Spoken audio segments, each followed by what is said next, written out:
네, 여러분 안녕하십니까. 정규제 칼럼 시간입니다. 매주 월요일 날 제가 신문에 칼럼을 이제 화요일자로 쓰게 되죠. 이번 주 정규제 칼럼이 이제 헌재 판결 이후에 말하자면 글로서 쓰는 첫 이제 논평입니다.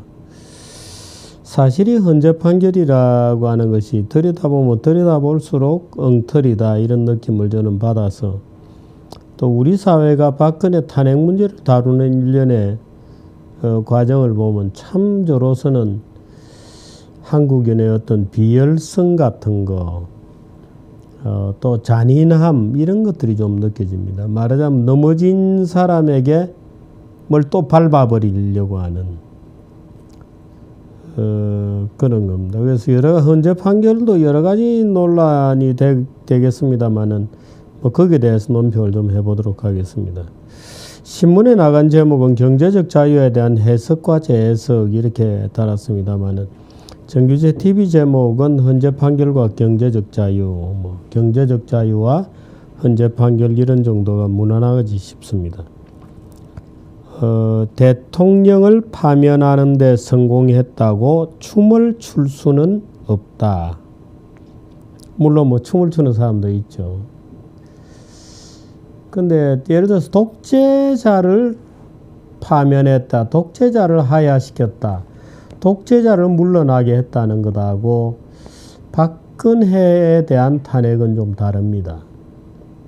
분명히 다르죠.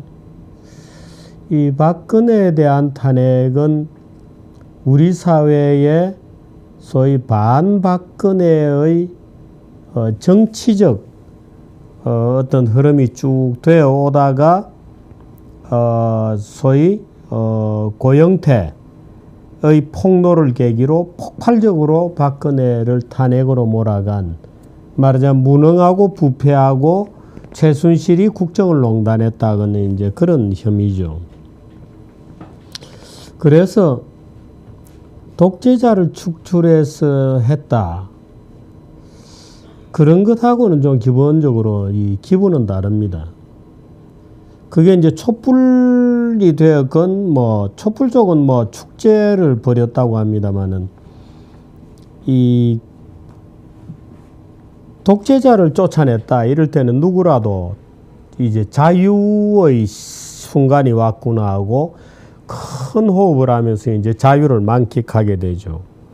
근데 박근혜를 탄핵한 것은 기본적으로 박근혜 대통령의 이런 표현이 박근혜 지지자들에게는 물론 전혀 그렇지 않다고 받아들여질 수 있지만 그쪽 용어를 빌리더라도 탄핵 찬성 쪽 용어를 빌리더라도 박근혜의 무능과 부패와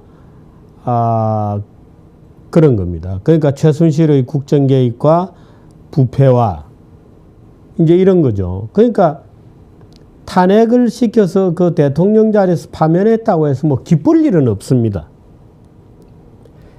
만일에 촛불 중에 누구라도 정말 기뻐한다면 이 사람은 탄핵의 사유에 동참한 것은 아니라는 것을 고백하는 데 지나지 않습니다. 단지 정적을 꺾었다는 데 대해서는 기쁨이지 대통령이 무능하고 부패한 것 때문에 쫓겨나면은 나는 것 자체가 무슨 기쁜 일은 아니죠. 그야말로 화가 나거나 딱한 일일 뿐인데 누구라도 대통령이 파면되는 걸 보고 만세를 부르고 기분이 좋았다고 느낀다면 이 사람은 그 이유가 다른 곳에 있습니다. 박근혜에 대한 증오라든지 이제 이런 정치적 어떤 증오감 이제 이런 것일 뿐이죠. 그 박근혜에 대한 파면이라는 것은 소위 이제 독재자에 대한 무슨 하야 요구, 탄핵 이런 거하고는 특별히 다르다.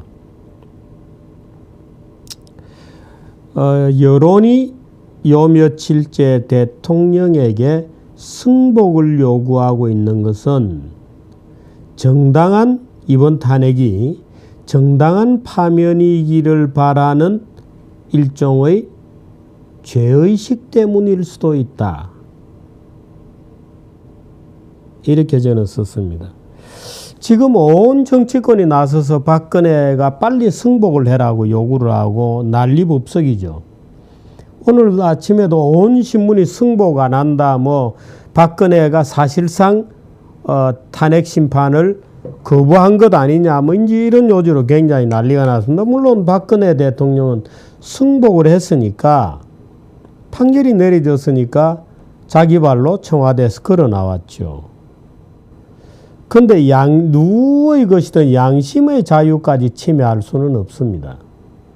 끌어내렸으면 그것으로 끝나는 겁니다. 끌어내려 놓고 또 주먹질을 해대면서 네 끌어내려진 것이 옳은 일이라고 네 입으로 자백을 해라. 그 지금 이제 대중들이 요구하는 거거든요. 어떻게 보면 잔인한 것처럼 보이기도 합니다. 야, 승복해! 라고 이제 압력을 막 넣는 거죠. 군소리 하지 말고 네가 잘못했다고 빌어. 파면시켰으면 그것으로서 끝나야 되는데 넘어진 자의 등을 지금 발로 짓밟고 싶은 굉장한 충동을 느끼는 겁니다. 그거 말고 또 다른 요인이 이제 지금 제가 좀 전에 한 얘기입니다. 자기가 탄핵은 해놓고도 그 탄핵의 정당한 탄핵이었어. 우리가 대통령을 파면시키는 것은 옳았어. 이 얘기를 그 전직 대통령 입으로부터 시인받고 싶은 겁니다. 일말의 양심이랄까 죄의식 같은 것이 있을 수도 있죠. 야, 속으로는 야, 이거 좀 무리한 거 아니야? 에이, 짓밟아버려. 해서 탄핵은 시켰지만 정당성을 인정받고 싶은 무언의 그런 것들이 있죠. 그래 빨리 야 승복해. 우리가 잘했다고 얘기해줘. 이제 이런 어리광 같은 묘한 심리가 있습니다. 제가 전쟁 얘기를 한 번씩 합니다만은 일본 그 제국주의 시절에 일본이 소위 남경에 들어가서 소위 대학살을 벌이게 됩니다. 몽골 군대가 몽골이 위대한 군대 아닙니다. 제가 볼 때는 몽골 군대는 아주 폭력적이기 거지없었죠. 위대한 군대 아닙니다. 어떻든 이제 말을 타고 신속하게 도시를 제압하고 나면 무자비한 살상을 하게 됩니다. 그 무자비한 살상은 대개 이제 심리적으로 상대방을 압도하기 때문이 아니고 상대방에 압도당할까봐 두려워서 반작용으로 일어나는 살상입니다. 일본 군대가 남경을 점령을 했습니다마는 내일 아침에 해가 뜨면 무슨 일이 일어날지 모른다. 그러므로 오늘 밤에 눈에 보이는 인간은 다 죽여놔야 안심이 되는 거죠. 아주 공포에 사로잡힌 자들의 살육전입니다. 그러니까 대개 그런 잔혹성이라고 하는 것은 어떻게 보면 비열한 자, 약자들의 무기입니다. 진짜 강자라면 무시해버리죠. 됐어. 말하자면 박근혜 청와대 나왔나? 안 됐지만 그래 좀 비켜줘. 이제 우리가 정권을 담당하겠어. 하는데 그게 안 되죠. 왜? 혹시 반격이 있을까 두렵고 초조한 겁니다. 거의 밟았을 때 무자비하게 밟아놔야 된다는 두려움이 작동하는 거죠. 그러니까 왜 승복 안 하냐고 온 난리가 난 거죠. 근데 사실은 그 승복 안 하냐고 요구하는 것 자체가 박근혜라고 하는 어떤 자연인의 양심의 자유를 침해하는 거거든요. 마음속으로 승복이 안 되는데 내가 죄가 없다고 생각하는 자에게 너는 죄를 지어서 우리가 너가 죄가 있다고 판단했으니까 죄가 있다는 것을 인정해라고 그 양심의 자유를 지금 침해하는 겁니다. 아주 잘못된 겁니다. 아주 잘못된 겁니다. 그 양심의 자유까지 침해할 수는 없죠. 지금 이제 두 문장은 이제 그런 겁니다. 대통령을 파면하는 데 성공했다고 춤을 출 수는 없다. 여론이 며칠째 대통령의 승복을 요구하고 있는 것은 정당한 파면이어야 한다는 죄의식일 수도 있다. 대통령은 진실은 밝혀질 것이라며 양심의 자유를 선택했고 그래서 정치는 계속 시끄럽다. 그게 이제 한 대목입니다. 8대0이라는 판결도 재미있다. 전원합의라고 하는 것은 어딘지 부자연스럽다. 다수를 따르라는 반자유주의적 압력이 존재했다는 사실을 암시하기 때문이다. 마지막까지 견해가 달랐던 2명에 대해 나머지 6명이 상당한 압력을 넣었을 것이라는 것은 아마도 헛소문이겠지만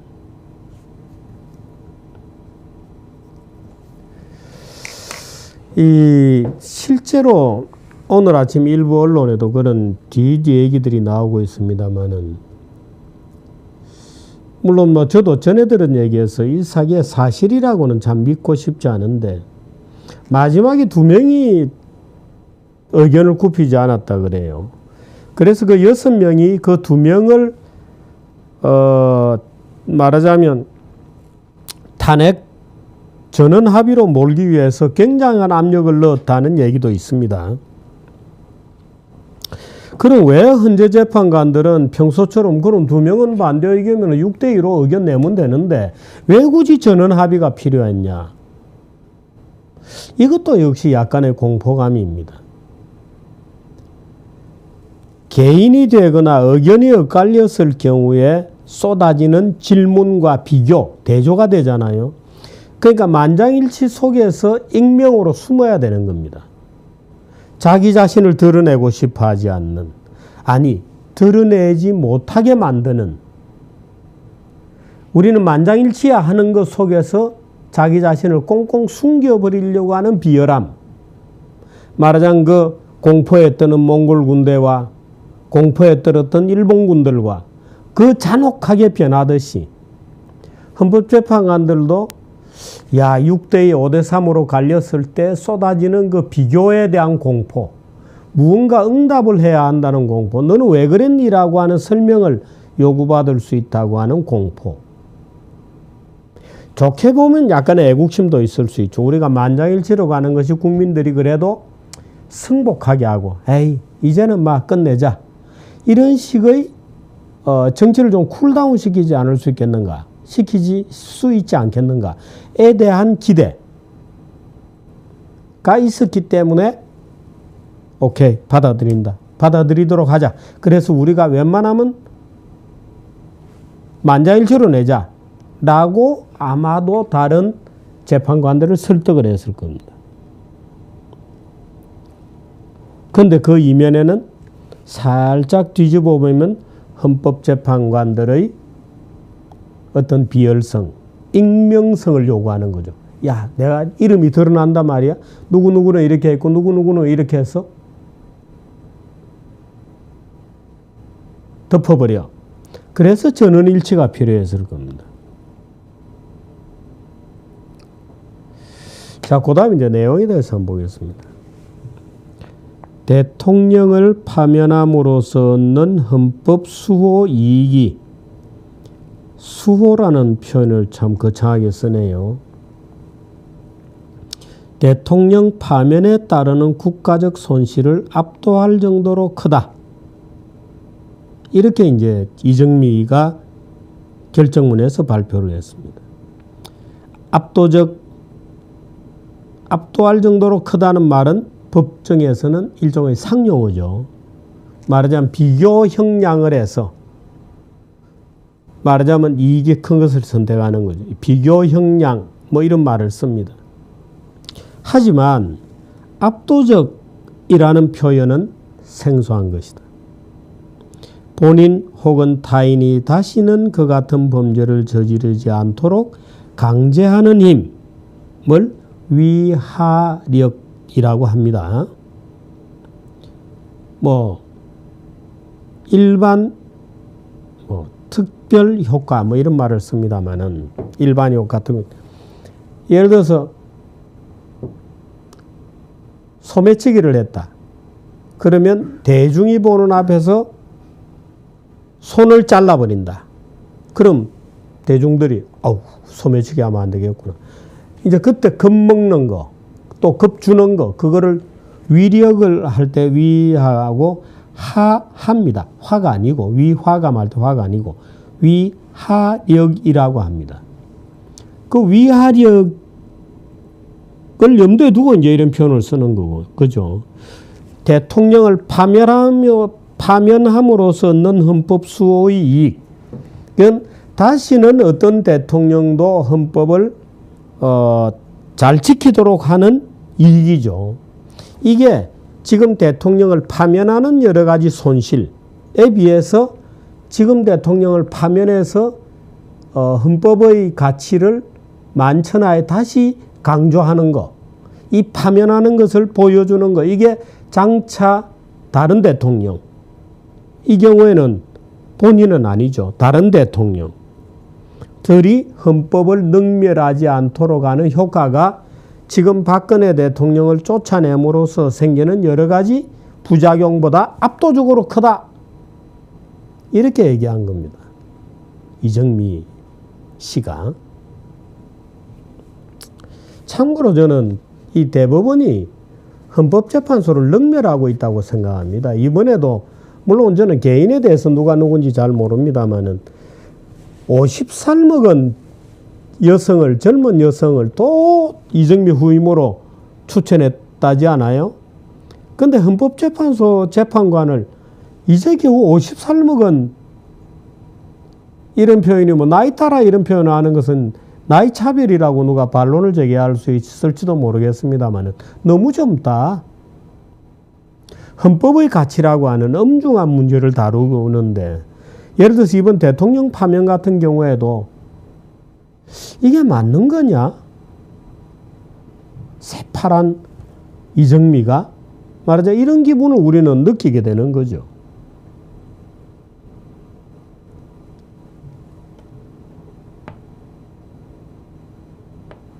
실제로 그 이정미 판사의 재판 진행을 보면 약간 그런 기분이 듭니다. 약간 위축됐다고 할까, 주눅이 들었다고 할까. 물론 이제 뭐 판결이야 그렇게 안 하겠습니다만은 약간 밀린다는 느낌이 들죠. 그 저는 대법원장이 헌법재판소를 아주 웃기게 보는 거다. 말하자면 새파랗게 젊은 사람을 재판관으로 보낸다, 추천한다. 글쎄요, 헌법적 가치를 운운할 정도 같으면은 60대 중반 정도는 되어야 하지 싶습니다. 대통령을 파면하는 이런 결정 정도를 내릴 때에는 그야말로 산전수전 다 겪고 마음이 평정 상태의 이런 정도의 나이, 적어도 65세 정도는 되어야 하는 것이 아닌가. 저는 사실 그런 생각을 좀 해봤습니다. 이번에 재판장에 가서 가만히 보면서 근데 대법원장이 또 50세의 젊은 여성을 보낸다 그래서 참 저는 속으로 쓴웃음을 짓었습니다. 대법원장이 헌법재판소를 능멸하는 것이다 하는, 우습게 보는 거다 하는, 말하자면 발 아래 두고 보려고 한다 이런 느낌을 오히려 좀 받았습니다. 위하력 얘기를 아까 했는데요. 그러나 위하력이 굉장히 크다, 압도적일 것이다. 파면하는 손실보다, 파면하는 이익이 파면에 따른 손실보다 압도적이다. 그러나 대통령을 파면으로 몰고 간 이 역사적 사건조차 그다지 위하력, 경계하는 힘, 위하력이 있을 것 같지는 않다는 걱정을 하게 된다. 대통령이 사적으로 특정 기업을 지원했다는 것이 파면의 중대 사유로 열거되는 바로 그 시간에도 KD 코퍼레이션 이런 걸 최순실의 소개를 받고 지원했다는 거죠. 바로 그 시간에도 대통령이 파면되는 바로 그 시간에도 증권시장에서는 소위 대선 주자 관련 주식들의 주가가 춤을 추는, 만일에 대통령이 특정 기업을 조금 도와줬다는 거로 파면이 된다는 상황인데 대통령이 되면 그 기업이 조금이라도 혜택을 보게 되지 않을까라고 시장은 난리 법석이 지금 나 있는 거거든요.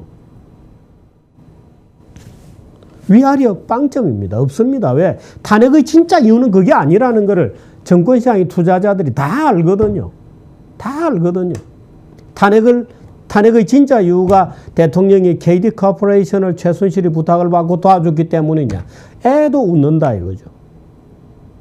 그러니까 정권시장에서는 안철수 주식이 어떻고 문재인 관련주가 어떻고 뭐 옛날에는 반기문 관련주가 어떻고 뭐 반기문이 대통령이 되면 그 기업이 혜택을 받지 않겠느냐고 주가가 난리법석을 떨고 이날도 그랬다는 겁니다. 이날도. 그러니까 정권 투자자들이 그게 탄핵 이유가 아니라는 것을 이미 잘 아는 거죠. 헌법재판소 거짓말하지 마라.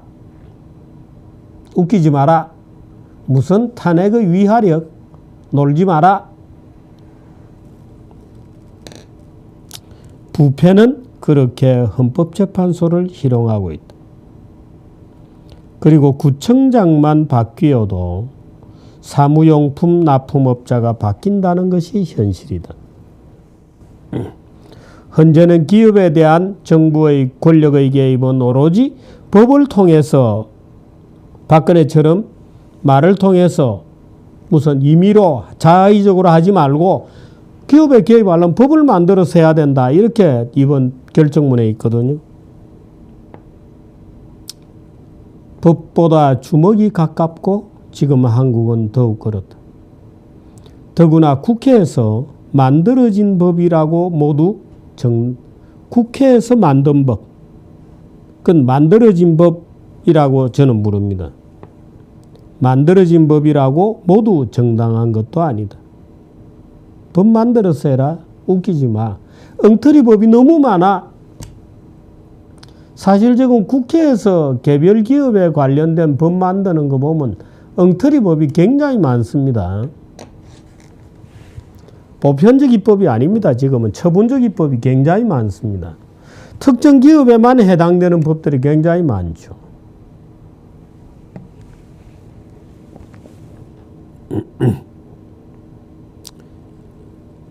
부당한 억압적 경제법들이 양산되고 있고 경제민주화를 내건 상법 개정안은 더욱 그렇다. 위화력에 대한 의구심도 자연스럽다. 소매치기를 사형시키는 형장에 전국의 소매치기들이 대목을 노려 몰려든다는 시기라면 대통령 파면의 압도적 이익은 금세 안개 속으로 사라지고 만다. 경제적 자유를 침해했다는 이유로 파면을 요구하는 정치권과 재판관 2명에게 나머지 대세를 따르도록 강요하는 재판관 사이에는 어떤 차이가 존재하는 것인가?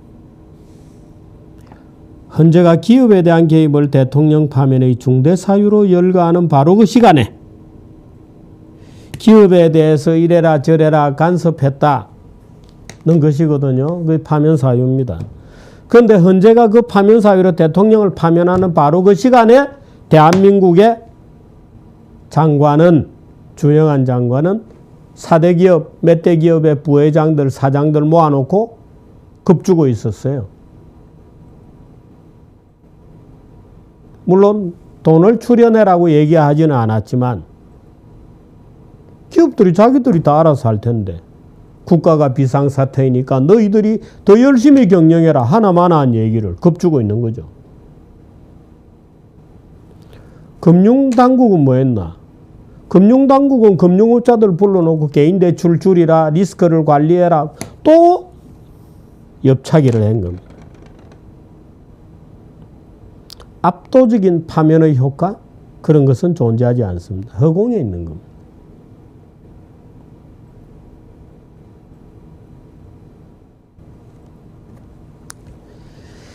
탄핵 사유의 형사법적 구체성까지는 필요 없다는 선언은 논란을 불렀지만 검찰 수사에 성실하게 응하지 않았다는 파면 사유는 실로 창의적이다. 판사는 공소장에도 없는 죄목을 종종 써넣어서 판결하는 모양이다. 한 번 마녀로 낙인 찍히면 결코 벗어날 수 없는 것이 바로 마녀 사냥의 본질이다.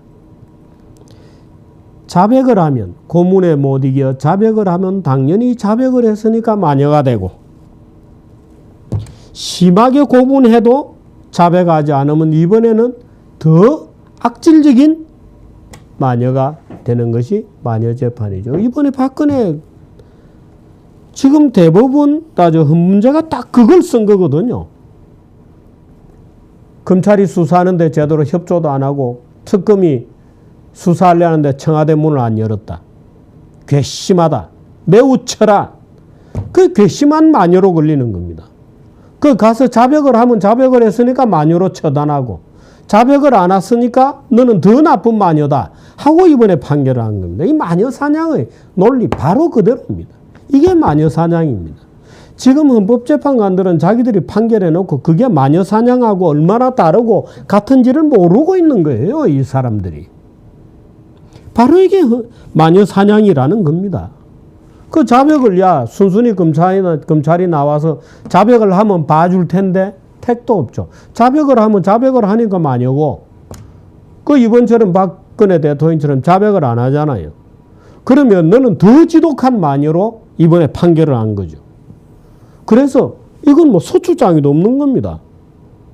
이거는 헌법재판소가 부여한 죄예요. 탄핵을 한 겁니다. 피소추자의 불성실에 대한 재판관들의 노여움은 대정적이기는 하지만 법치적이지는 않다. 증거주의가 아닌 자백주의였다는 비판을 받을 수도 있다. 근대 재판은 증거주의거든요. 근데 대통령이 와서 검찰 조사 안 받고 자백을 안 했다는 이유로 지금 매우 철하고 파면시킨 거거든요. 헌법재판관들이. 그건 자백주의죠. 너 죄를 너가 알렸다? 매우 철아. 그 자백하면 자백했으니까 니는 범죄고, 자백 안 하면 더 지독한 악마니까, 마녀니까 더 쳐 죽여야 되고. 이건 완전히 자백주의입니다. 증거주의 아니에요. 고의성이 없었다 이런 거는 탄핵 결정문에 실명이 거론된 KD 코퍼레이션이 2011년부터, 이건 박근혜 대통령 되기도 훨씬 전에 이미 기아 자동차에 납품하고 있던 우량 기업이었다는 뒤늦게 밝혀진 사실을 재판관들은 알았는지 모르겠다. 몰랐었던 것 같습니다.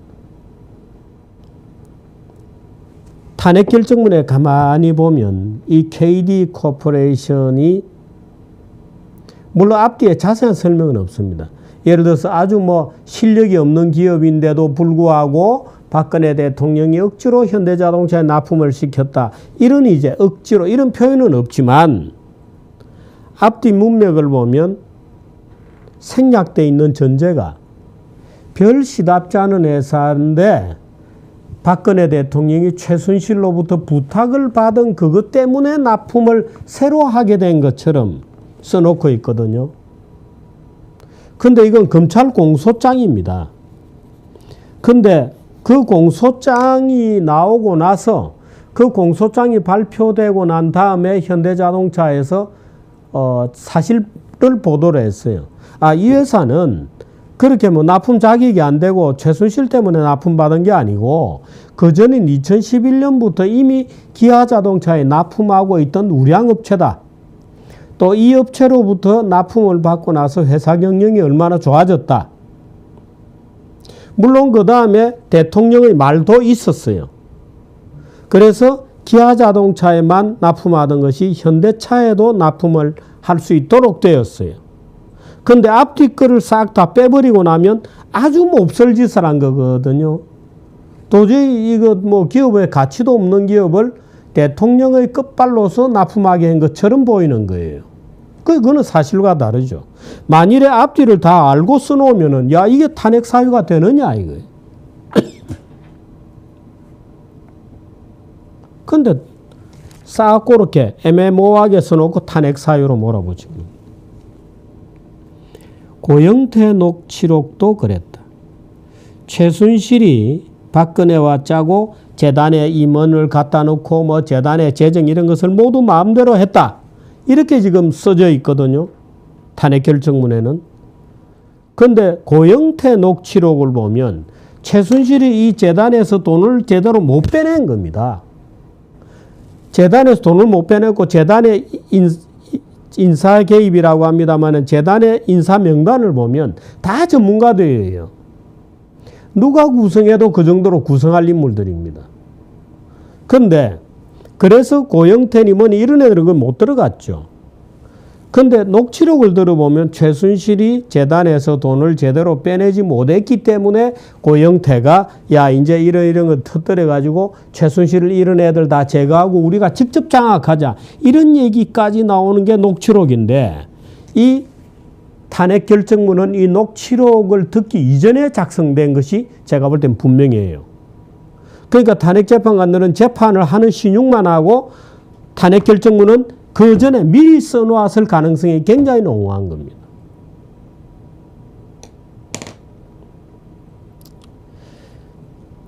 거듭되는 언론들의 폭로에도 불구하고 최순실을 싸고 돌았다. 이런 표현도 있는데요. 이거는 최순실하고 정윤회 사건을 오해한 것 같습니다. 그게 지금 뒤죽박죽이 되어서 야 이거는 정윤회잖아. 근데 실제로 정윤회 건은 가짜였습니다.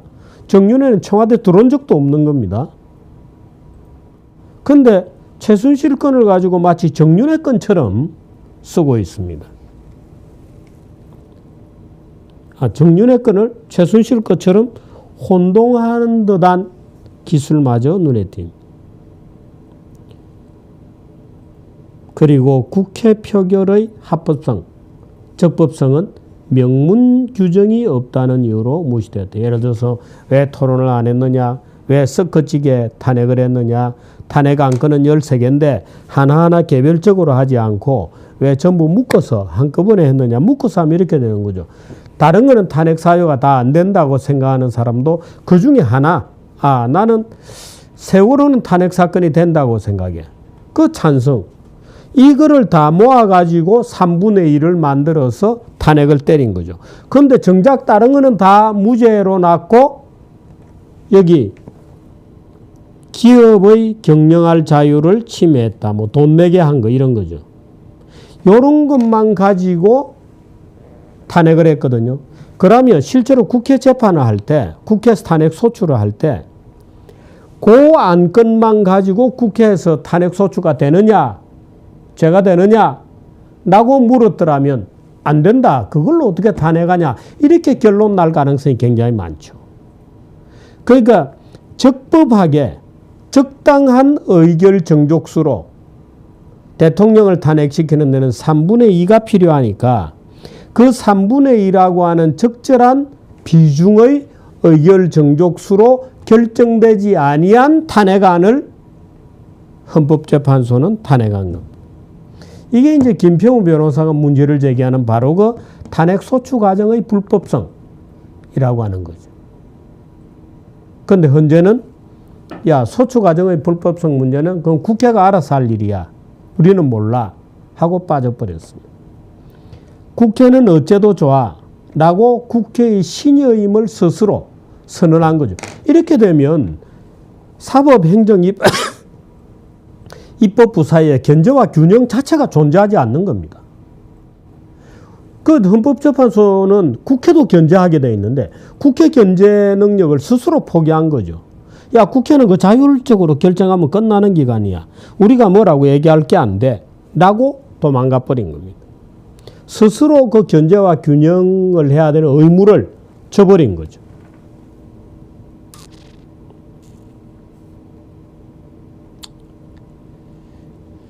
대통령 파면을 통해 경제적 자유가 확고해졌는지는 여전히 의문스럽다.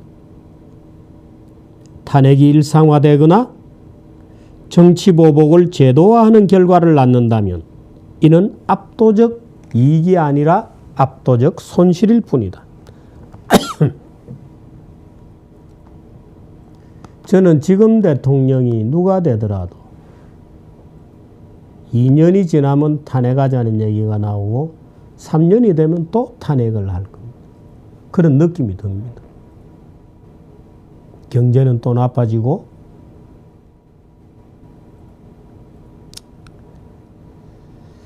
다음 대통령을 위해서라도 국회법 관련 규정들을 미리 정비해 두는 것도 좋지 않겠는가.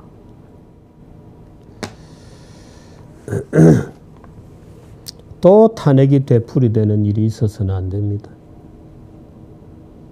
좋은 대통령을 뽑아야 됩니다. 또 되풀이되어서는 안 됩니다.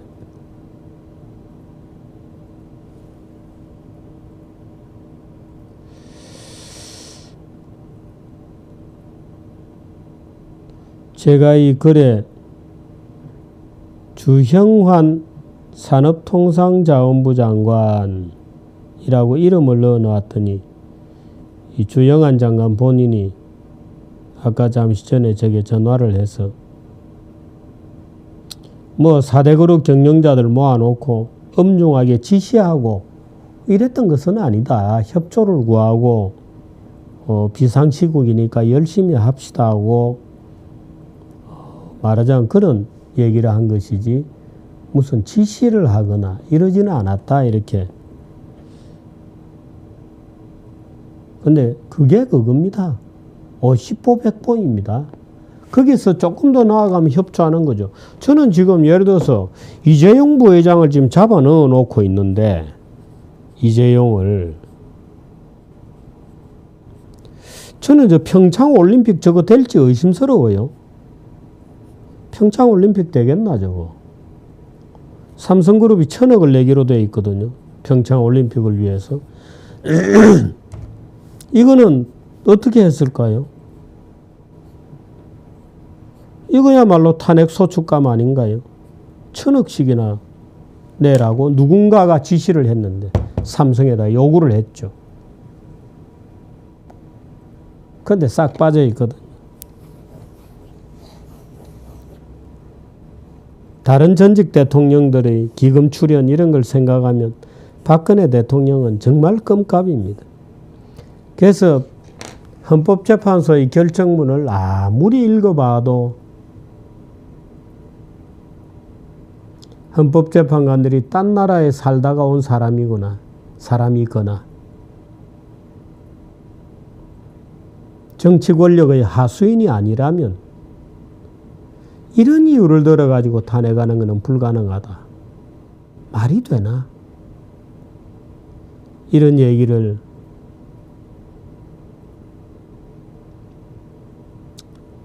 할 수밖에 없습니다.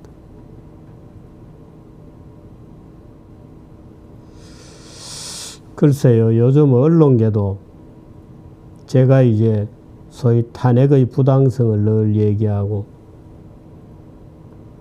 우리 사회의 문제를 고발하고 그랬더니 많은 압력들이 쏟아지고 있습니다. 엄청난 압력이 쏟아지고 있습니다.